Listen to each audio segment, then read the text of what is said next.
Halo guys, sebelumnya ayo subscribe dulu guys. Akan ada info-info menarik lainnya di dunia bisnis digital guys. Terima kasih.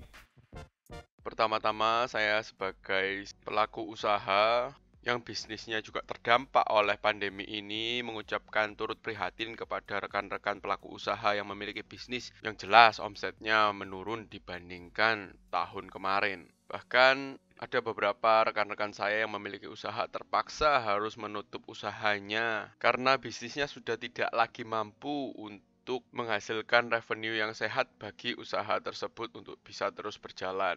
Tetapi rekan-rekan sesama pelaku usaha jangan patah semangat karena ada bantuan insentif pemerintahan di tahun 2020 ini. Sebenarnya sudah berjalan 4 tahun. Dan untuk program bantuan ini, untuk setiap badan usaha atau badan hukum, itu bisa mendapatkan 100 hingga 200 juta rupiah. Nah, cara daftarnya bisa ngeklik link ini. Nanti websitenya akan saya berikan di deskripsi di bawah. Kalau yang ini adalah petunjuk teknis, jadi syarat-syarat untuk mengikuti program bantuan insentif dari pemerintah ini. Kalau FAQ ini, apa sih pertanyaan-pertanyaan yang sering ditanyakan oleh peserta pengajuan insentif usaha dan beserta jawabannya tentunya. Nah, berikut ini highlight. Nanti sektor-sektornya akan saya bahas di bawah. Nah, kalau untuk badan usaha itu masuk kategori afirmatif. Itu maksimal hanya 100 juta rupiah. Kalau reguler itu yang PT dan lain-lain itu maksimal 200 juta rupiah. Dan pendaftarannya paling lambat itu 7 Agustus. Jadi tanggal 8 sudah tidak bisa mendaftar lagi. Jadi kalau teman-teman punya kebutuhan untuk insentif dari pemerintah ini, segera daftarkan secepatnya. Jangan menunggu hingga lewat tanggal 7 Agustus. Nah, di sini juga ada video YouTube-nya, dibahas lebih mendetail. Kalau saya ya, di video ini hanya secara singkat saja. Nah, subsektornya itu apa aja? Jadi, homestay. Jadi, kalau hotel nggak masuk ya. Jadi, untuk skala yang menengah dan kecil.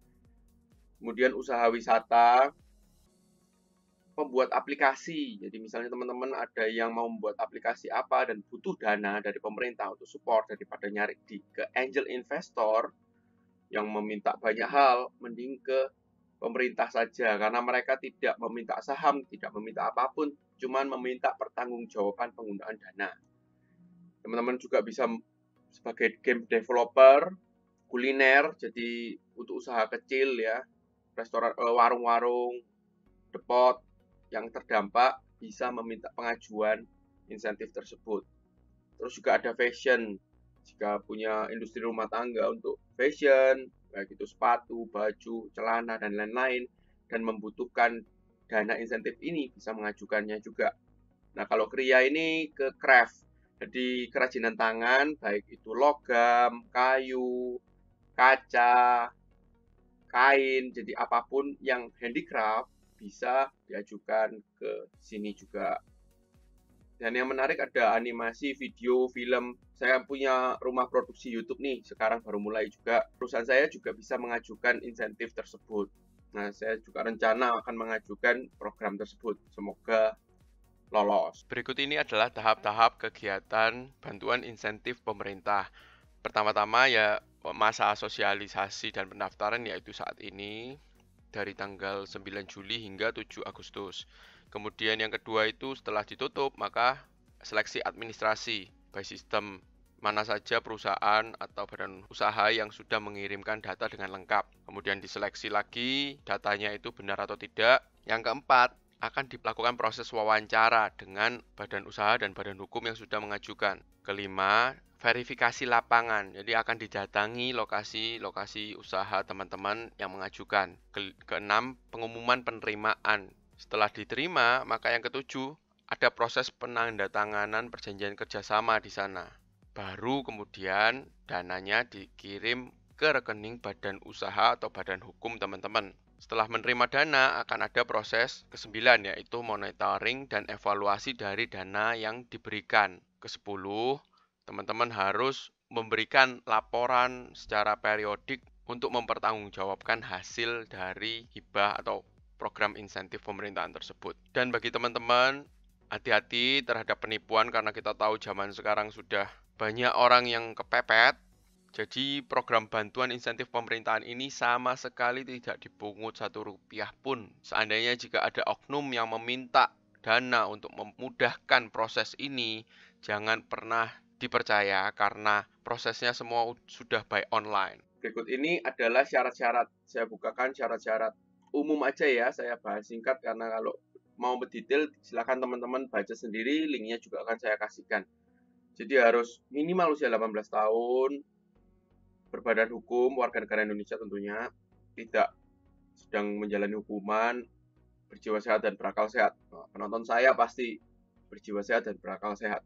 Kemudian harus berbadan hukum atau berbadan usaha. Jadi perorangan tidak bisa mengajukan insentif tersebut. Memiliki nomor induk berusaha, terus minimal harus sudah berdiri 1 tahun supaya bisa dilihat laporan keuangannya selama 1 tahun. Diutamakan yang telah memiliki hak kekayaan intelektual. Jadi kalau misalnya memiliki haki, maka proses persetujuannya akan lebih tinggi dibandingnya tidak memiliki. Tidak pernah menerima bantuan sejenis. Jadi kalau yang sudah ikut kloter pertama tahun 2016-17 itu tidak bisa ikut lagi. Diutamakan yang belum mendapatkan. Kemudian yang saya bilang tadi, ada reguler dan afirmatif. Nah, kalau badan hukum itu yang seperti koperasi, PT, itu masuk di reguler dan maksimal bisa mendapatkan pencairan dana hingga Rp200 juta. Kalau di afirmatif itu yang badan usaha seperti UD dan JV, maksimalnya hanya Rp100 juta. Tentunya setelah menerima dana yang insentif hibah ini, termasuk hibah lah, kita harus mempertanggungjawabkan kepada pemerintah juga penggunaan dana dari pemerintah ini untuk apa aja. Kita harus memberikan report.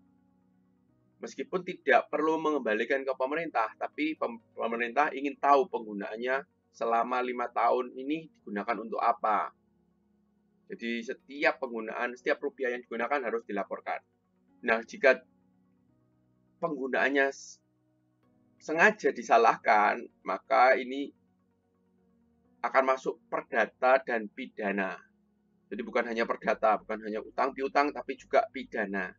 Jadi bisa dipenjara guys, bukan hanya oke, saya cicil selesai, saya cicil 100 tahun misalnya, beres, tidak. Tapi karena ada pidana di sana, Anda harus masuk menjalani kalau misalnya menggunakan dana ini secara tidak benar. Kemudian penggunaan juga harus disetujui oleh kurator. Nanti kita setelah sebelum waktu pengajuan kita harus menunjukkan RAB, rencana anggaran belanja itu. Jumlahnya berapa saja. Nah, nanti baru akan disetujui oleh kurator. Nah, kalau yang tahun 2019 itu sudah ini sektornya yang dibantu oleh pemerintah sudah jumlahnya ada, paling banyak ya kuliner, paling sedikit di games. Jadi peluangnya sangat besar kalau industri game dan film ini guys. Nah, persebarannya banyak di kota Jawa mungkin karena kurang mendengarkan informasi tersebut.